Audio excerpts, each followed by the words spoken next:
Welcome to the Organizational Transformation Kung Fu Podcast with your hosts, Sandi and Jennifer Long. So, welcome to another episode of Organizational Transformation Kung Fu, or OT Kung Fu, as we affectionately call it. Jen and I came up with the idea for this podcast, a few years back, over a glass of wine or two, when we were when we were dealing with a number of leadership challenges. And so we named it Organizational Kung Fu because we know that transformation takes time, and it takes energy, and it takes the discipline for anything to to happen and for change to happen.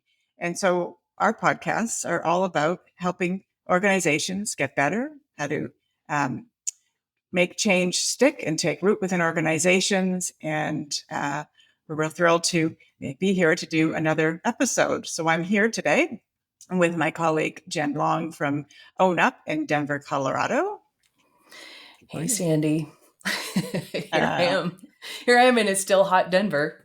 Yes. And I'm Sandi from Satori Consulting in Toronto. And we are thrilled to have another expert on our podcast today. And I'm going to hand it over to Jen to give a little intro. We love having the experts because this is how we learn, because as executive coaches and consultants and trainers, we got to go to the experts when we need to get smart. And so today we have the lovely Sean Grace with us, who is the author of the newly released book called The Art of the Question, a guide for seekers, dreamers, problem solvers, and leaders. So yay, you getting all the hashtags in on your subtitle. Welcome, Sean. Right? No, it's a great title.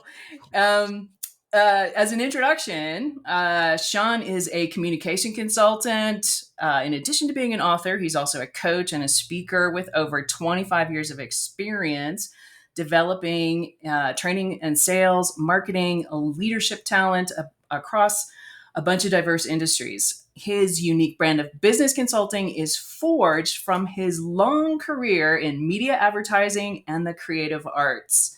So kindred spirit here in the whole arts thing. And Sean studied music performance at Juilliard, the Juilliard School, and SUNY. Is it SUNY or is it just SUNY? Yeah, SUNY. That's what I always called it. Yeah. State University of New York. State University of New York purchase and finance at Wharton. He's an award-winning musician and a multi-instrumentalist. He borrows techniques from jazz improvisation to help foster creative collaboration and cooperation within and across teams. Welcome to the podcast, Sean. Thank you very much. I'm glad to be here.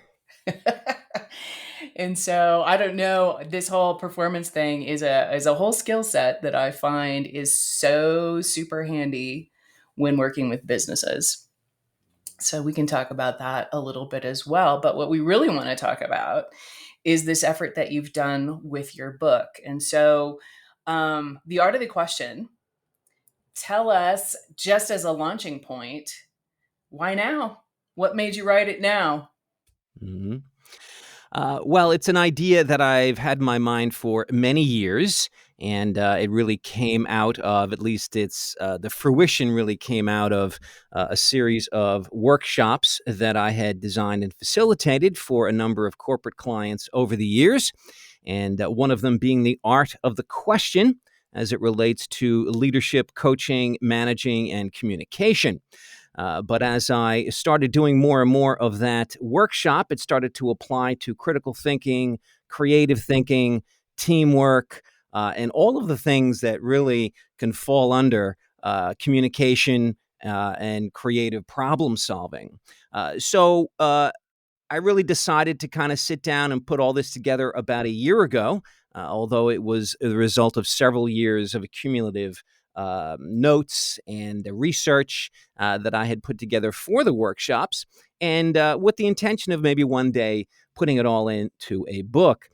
So it really came out of that fact that I felt like I had enough data and enough information to complete a book, and I felt I had enough case studies to work from based on all of the workshops that I had produced and conducted.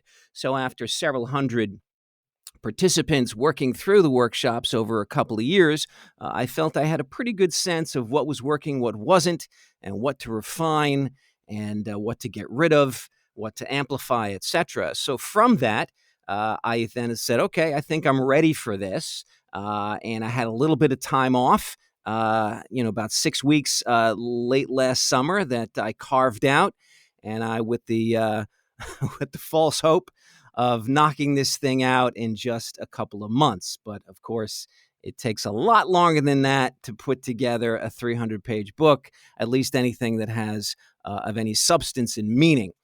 So that really is why now and where it came out of. I have to say, it's really well designed, and so it flowed really quite nicely. So the art of the question, I'm just curious, because we're going to be questioning you today, just curious about the art of the question. Is it more important today than it was, let's say, pre-COVID, or, let's leave it at that, pre-COVID?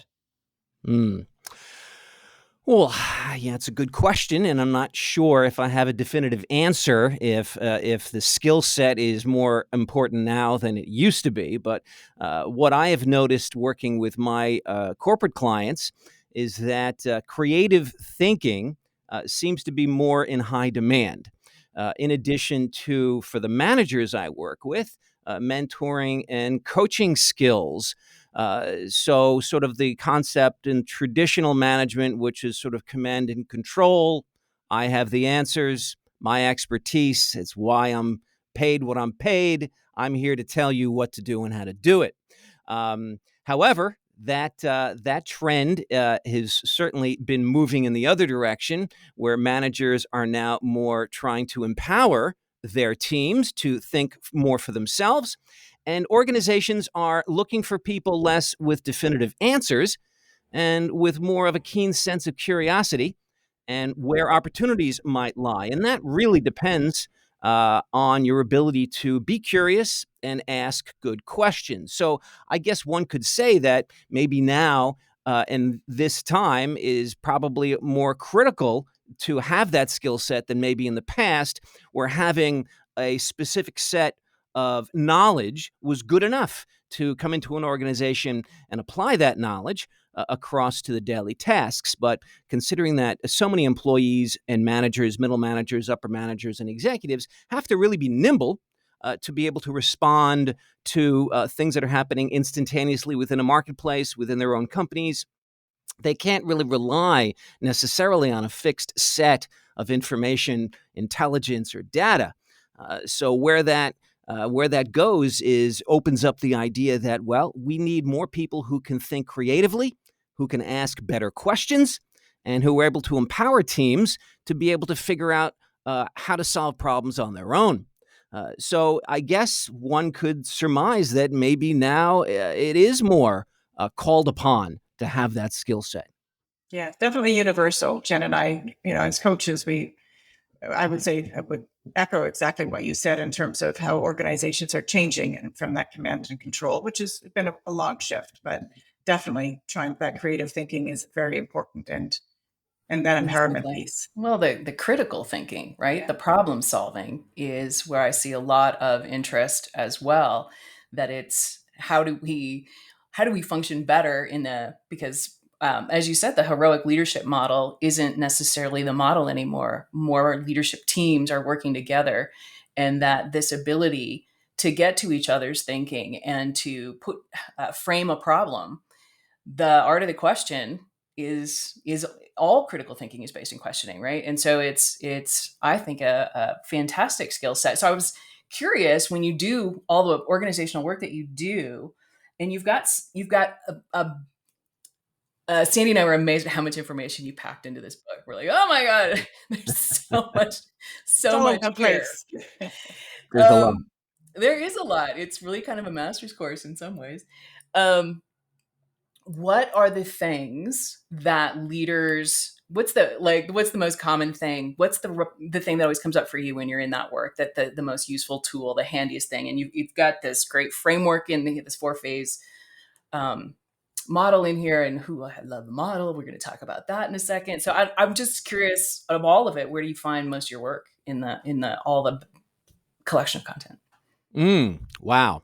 Well, it really spans across a lot of the topics within the book, but it kind of starts with knowing thyself, which is chapter 3, which follows chapter 1, which is curiosity.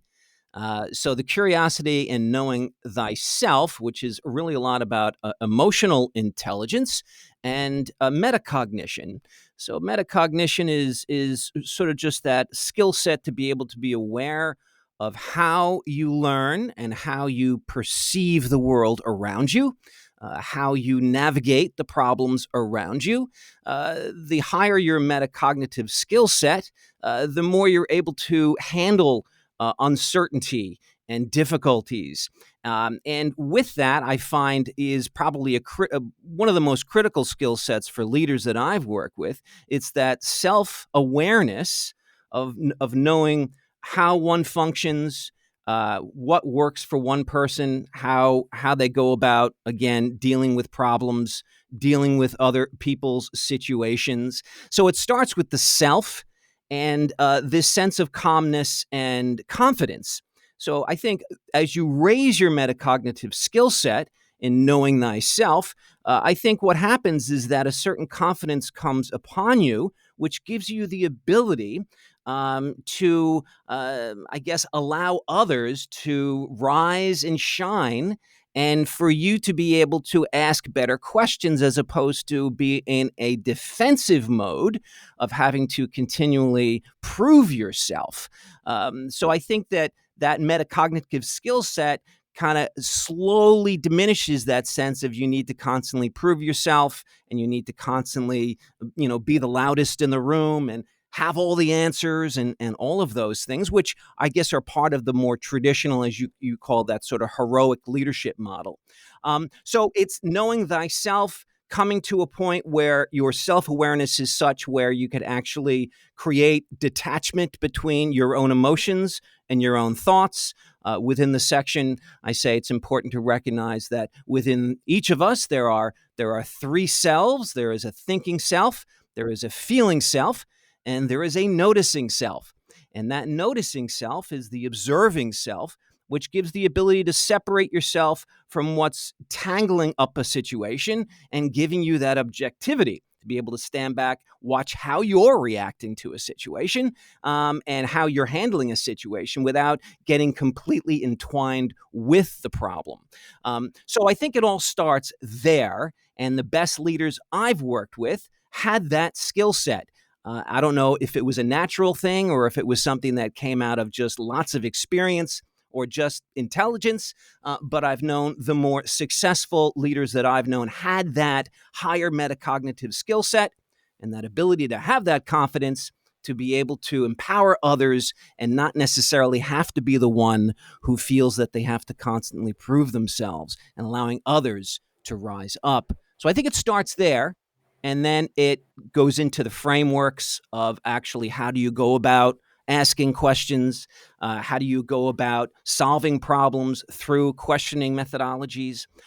But what precedes all of that is the sense of curiosity, openness, sort of part of that sort of 5 big sort of personality trait thing, which then gives you the ability to enhance your metacognitive skills, which then will then give you the ability to then work through the rest of the methodologies, frameworks, and techniques, if that makes sense. Yeah. Oh, it makes total sense. And as you're talking about metacognition and that ability to know how you learn, right? Understand how you learn, it speaks to me in just this whole idea of learning agility and this whole ability to learn, unlearn, and relearn, right? Is really a better indicator of what good leadership looks like, right? It's less on I have all this experience to bear, but it's how fast can I learn, unlearn, and relearn and apply that learning, right, in a meaningful way that really puts people in a position of power, which speaks directly to this idea of your metacognition, right?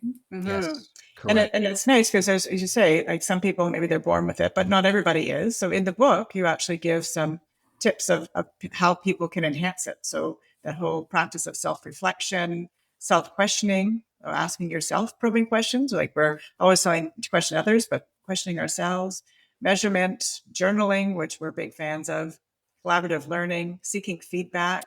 And so there's ways and tips and tricks that leaders can, try and just to try to enhance it for themselves, because it can be a learned for some and innate for others. Right. And even those who I found were more naturally inclined to have those skills, once they understood sort of the meaning of a lot of that skill, they then were more open to learning more about how to enhance it.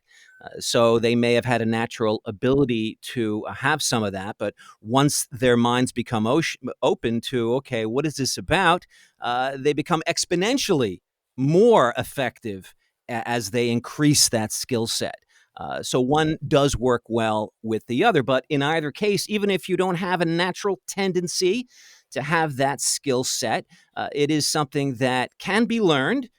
Maybe not so easily in some cases, but absolutely it's a skill set that can be learned. And the book does talk about methods by which you can help refine that skill set. Yes. Excellent. Yes. So what I love is your three-phase model. So for listeners who are not familiar with this, walk us through this three-phase model, because it's a very great way to start to look at how you get into this questioning framework. Right. Well, the three-phase model actually was something I came up many, many, many, many years ago when I was training sales teams on how to work through questioning with a prospective client or prospective customer, and how to handle objections.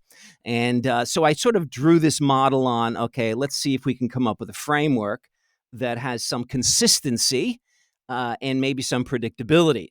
And after a while and refining it back and forth, it started to kind of come together, and more of my team started to bring that into their toolkit on how to work with customers, especially those who may be throwing up objections that they may not be able to answer right away. But then, as I got more into managing and leading and training others in various departments, I started to modify the model into marketing and customer service and general communication and leadership. And it really starts with this concept of silent observation, where the first phase would be, okay, first you observe. Now, within that, there's various ways that breaks down, but essentially it's about listening, which is probably the most important skill in communication, is that ability to listen well and listen carefully. And in that process, as you listen and as you question to observe, you are taking it all in. You're not reacting, and you're not necessarily surmising or concluding anything. So after your first phase, this is a very sort of simplistic way to describe this, you then move into the second phase, which is the challenge phase. And this is a set of various questioning methods where you start to question some of the things that were brought up in the observation stage. But your questioning is such where you're doing it in a way that you're looking for clarification, and you're asking, well, could it be this? Could it be that? Could it be a result of this? Is it possible that maybe you're looking at it in this way as opposed to this way? And what this does, and by the way, the first stage is really important to establish rapport and trust. Because if you're attempting to use the model and you come in there and you sort of skip right to the challenge phase or the inference phase, you're not going to establish that rapport and that trust with that person, because that person needs to be heard. They want to be heard. And it's your job to let them do their thing and speak their mind, so to speak. So once you do that, then they feel, okay, they seem to have heard what I've said. Now, this could be a complaint coming from a direct report. It could be a potential customer. It could be an actual customer. It could be a leader speaking to a team, whatever the case might be. In the challenge phase, you then start to challenge the various points that were brought up in stage 2. Could it be?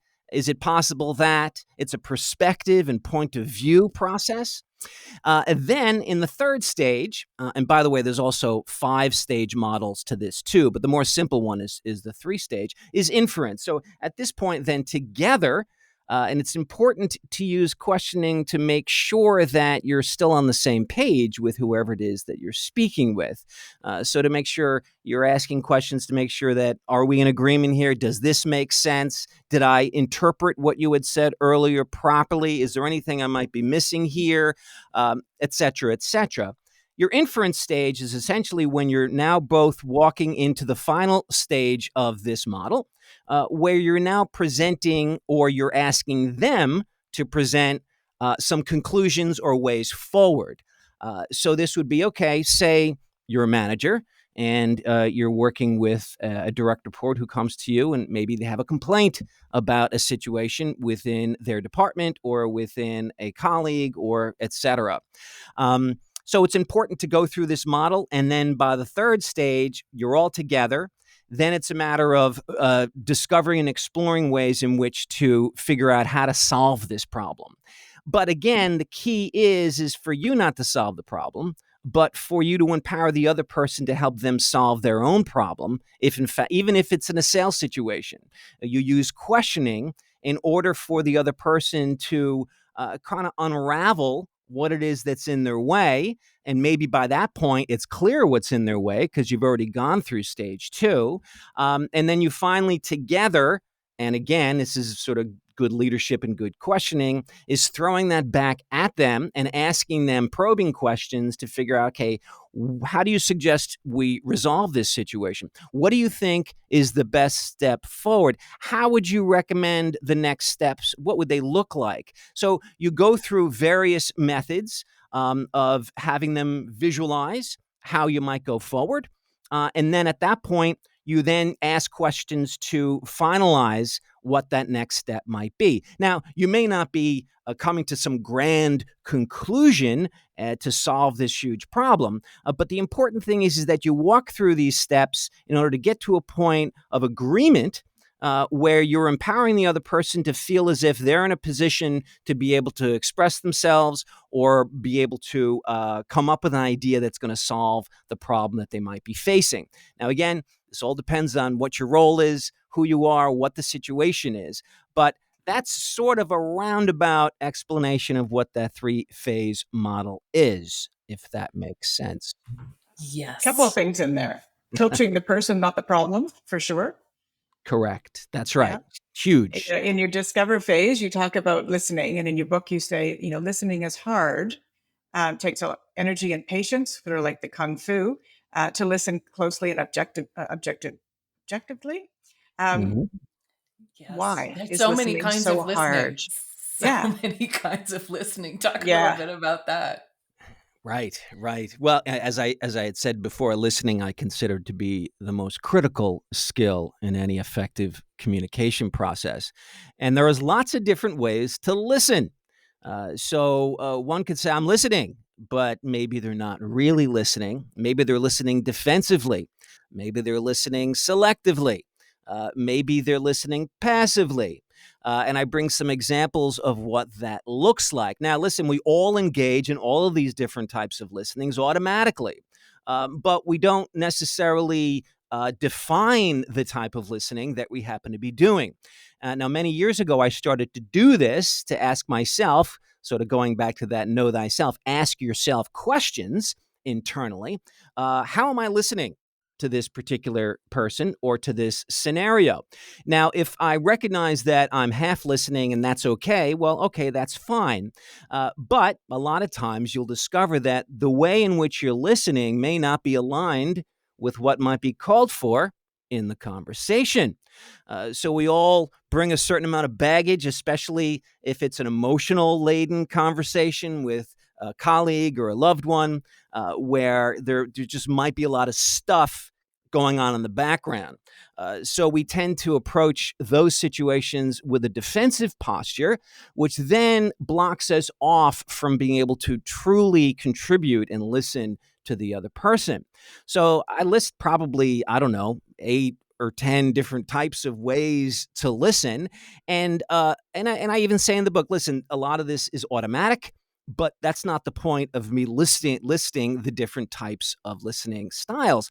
It's really being conscious of how you can listen and the different types of listening: empathetic listening, observational listening, critical listening.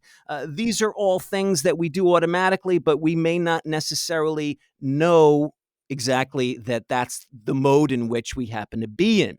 But the more conscious you are of that, then I think the more focused you'll be able to be in sort of using the right listening mode for whatever Right. conversation you happen to be in. Being aware of how you listen. And when you're in is the different kinds of listening, is it fluid within the context of a conversation? Do you move to one to another based on the dynamic? Or do you find it's contextual, that sometimes certain situations, certain meetings, or certain people will put you in a place of listening a certain way? Yeah. Well, it's all context, really, and you can shift your different types of listening modes within one particular situation. But the more conscious you are of how it is that you are listening, the more you'll be able to tune the mode in which would be most appropriate. Now, sometimes a passive listening situation is just fine until you ask yourself, is this the appropriate method by which to engage in this conversation? And then all of a sudden you say, I'm not really giving this my proper attention. And the other person is probably receiving that as well. So they're not opening up as much as probably they could. So then I would then switch at that point to then make sure that my focus is appropriate for the moment. So it's both fluid, where you're asking yourself these questions a little bit as you might be in a conversation, and yet it's also contextual as to, okay, what does this situation call for right now, and do I need to change the mode by which I'm listening? So that's all, again, kind of a little back to the metacognitive thing as well, just sort of knowing thyself, knowing how to come away from yourself, be able to look back at yourself and say, how am I handling this situation? How am I listening? Is my listening mode affecting the way in which this other person is communicating with me? And a lot of times these things are subconscious and unconscious for those who have low metacognitive awareness, where they may not be fully aware of how their listening is actually impacting negatively the other person's ability to communicate. So this It is would impact often your questioning, wouldn't it? It would. It sure would. So we all need to raise ourselves to a conscious competence around inquiring and listening in that discovery phase, right? That's right. That's right. Yeah. Yes. So if we move into the challenge phase, you have the Socratic 8. Tell us about that.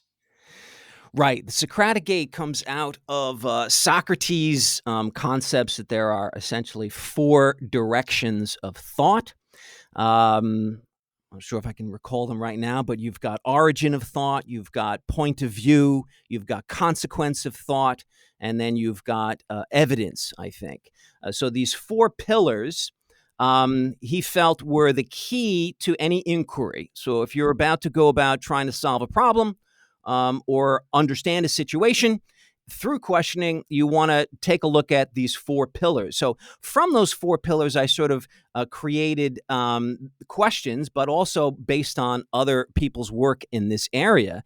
Nobody called it the Socratic 8. Some put 6 in, some put 5, some leave it at 4. I felt the 8 was a pretty good number, and it covered all the bases. So what it essentially does is that it's all about critical thinking and about good questioning. So some of the examples I use in the book have to do with someone comes to you with a crazy conspiracy theory, and you want to be appropriately skeptical and judicious in how you analyze the veracity of that claim. So through the Socratic 8, you work through each one, starting with, okay, is this the right question to ask? First of all, which is a favorite of mine when I manage teams, and certainly in my consulting, I would often ask, is this the right question to ask? Are we barking at the wrong question? And that goes back to what is the origin of this problem and what is the objective that we're trying to achieve. From that, you move into sort of the evidentiary stage of what evidence do we have to support this idea. And then through questioning, you could ask things of perspective and point of view. And that would be, well, how would somebody who's opposed to this idea, what would they argue? Is there another way to perceive this situation? So perception. Okay, the data that you're looking at, is it correct? And maybe more importantly, is it being interpreted properly? So you have data that could be fact, but you also have a human that interprets that data. So it's important to kind of make sure you're covering that base that, okay, well, the data apparently is well sourced, but are we looking at it in the right way based on the problem that we're looking at?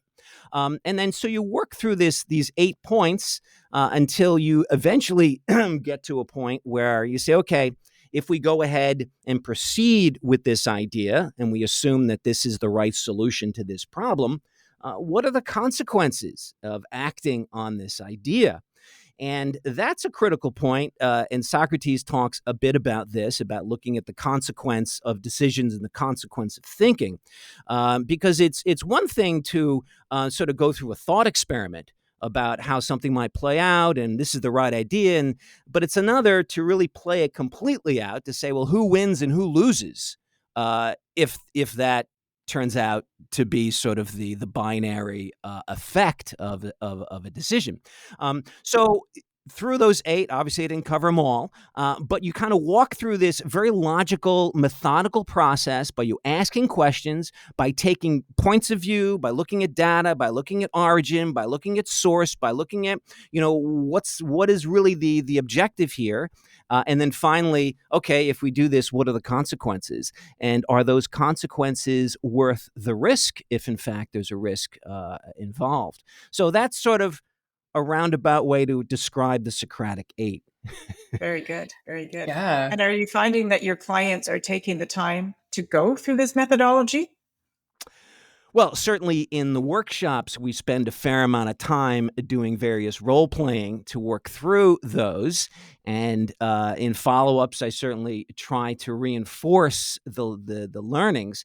But who knows how sticky it is and how they, the various participants who have moved through my workshops, how they apply that down the line. Now, the feedback I've gotten over the years, has been pretty consistent that it does seem to stick. But who knows down the road if they're able to. And you don't have to carry out all 8. I think it's important just to know that the framework is there to pick and choose. At least you're going through that process in a methodical way that gives you at least some structure to how to analyze and tackle a problem in a critical thinking mode. Yeah, a little structure, a little rigor, which is good because I think a lot of the leaders and teams struggle with, right, some of that rigor where we go into our biases and we go into things like, satisficing. We just sort of find the pattern and go, oh, I see the thing. And we don't really spend the time forming it up in that kind of way. Right. I mean, So yeah. I even found like in some of my networking workshops where I work with teams, and I work with a lot of science teams, and very smart people with just incredible skills on the technical side, but maybe a little less strong in the communication end. And there's a networking workshop that I do where a lot of them attend, and they're often perplexed. How do you start a conversation? When you're working a room, we're often told to go to these, conferences, and the first thing, how do I structure a conversation? Cold. So I draw a pyramid. And I walk through very simply a very simple model of the 3 phase or the 5 phase. And then I give them the basic framework, and then I give them a little bit of the Socratic 8. Before you know it, a light goes off and says, oh, I never thought that there's actually a framework that I could use to actually start a conversation and engage with somebody in a way that will hopefully turn into a meaningful conversation. So I found that to be a surprising sort of result of some of the folks who may be a little less or a little more intimidated by these ideas, and certainly the idea of having a conversation with a complete stranger. All those introverted C's and S's that are out there, Jen. Oh, it's true. And it's funny because as you were just talking, Sean, I too have an Irish Catholic background, which you talk about in your book. Right. And I was like, I wonder if he had to diagram sentences the way we had to diagram sentences. Because you start to really think about language in a functional format, right? Where I don't know that kids anymore really have the understanding of prepositions and adverbs the way that we had to have rigor around that, and how language is so important. And so when you structure a question, why you structure it the way you do, and why is an affronting kind of way to start the question versus how versus all of those things. Yes. There is just such a bevy of information in your book. Thank you. Very much so. Very much so. Yeah. So we could probably talk about this a lot longer because there's really just a lot of meat in here. But tell people who are downloading and listening to the podcast where to find your book and how to get in touch with you if they want more understanding, how to get better at this questioning thing, because literally a skill for everybody who runs a team, runs a group. I mean, obviously we focus on the leadership end, but as a family, this is interpersonal, right? This is an interpersonal skill. So it works on all the people in your life, and helps you get clarity, get all the things that relationships need to move forward. So how do they find your book? How do they find you? Yeah, so the book is now available through Amazon at this point. So The Art of the Question. There is another book out there that came out many years ago called The Art of the Question. So this is obviously not that one. This is The Art of the Question, a guide for seekers, dreamers, problem solvers, and leaders. And you could learn more about me and my services at peakluma.com, PEAKLUMA.com. So that's the way to reach me. And where are we going to find you playing your instruments next? Talk a little. I'm not letting you off the hook on the arts conversation. How does that play into your whole life, and what do you do with it? Do you actually play in public? And I do. I actually had put a record out, last record, a couple of years ago, if we still call them that, in Latin jazz is what I'd put out, called Wonderland. And I've been doing, I'm not playing out as much right now, but when I do, I'll typically gig mostly the Northeast, from Washington to New York and Boston. I'm based here in Philadelphia. So I'll typically play jazz clubs and some jazz festivals and things. But right now, especially since I embarked upon the whole literary thing, I've tucked back and done more studio work. So I'm more in the studio these days and not necessarily on a stage. So I do commercial work and commercial production work on the music side as well. As far as performance, right now, the calendar is a little light, but that may very well change in the coming months, depending on how I'm feeling. Well, Jen and I like to travel and see the arts of different towns. So maybe we'll look to see where you're going to play when your dance card gets a little more full. I sure will. Mm-hmm. Awesome. Well, sweet. Terrific. Thanks so much, Sean, for your time. And everybody go get yourself a copy of the book and get better at the questions, because everybody needs to do it. Yes. And I have a final question for you two. Yeah. Kung Fu, OT Kung Fu. Where did that name come from? Drinking. Yes. Okay. Yes. Yeah. The idea of alcohol. The practice, right? So the discipline. The practice and discipline that it really takes organizations to sustain a change, to actually become better leaders and become better teams is not the kind of stuff you read an article and things just change for you. Most things are a practice, right? So I have a whole book on accountability, which looks at it as a practice. And so Kung Fu just kind of fit into our whole brainwave around how we see transformational change and development. Yeah. Excellent. Kind of to your point about, you're teaching this and we're not sure how much is taking root. It is in parts, but it's that discipline of people learning it and applying it and learning it and applying it and yeah. Yeah. And part of the rigor, like, so when you put into a practice, the art of questioning, I'm trying to get everybody at the end of to get learning rituals based on questioning, right? That if we're going to get better at how we show up together, where's the 5 minutes at the end of our meetings to say, how's this going? What could we be doing differently? Right? Just that moment of metacognition as a team. Let's look at how we're doing, how are we showing up together, and how could we do this better? And asking the questions out loud can transform how you perform together meeting to meeting. And it takes 5 minutes. Yep. I love it. Awesome. All right. So thanks for your time. For our podcast listeners, leave your comments. Let us know what else you want to hear about. We're happy to podcast about anything to do with leadership. So send us your questions, download our podcast, and we look forward to our next one. See you on the next Thanks so much, one. Sean. Very good. Thank you both so much. Thank you so much for listening. You can check out Sandy's website at satoriconsultinginc.ca.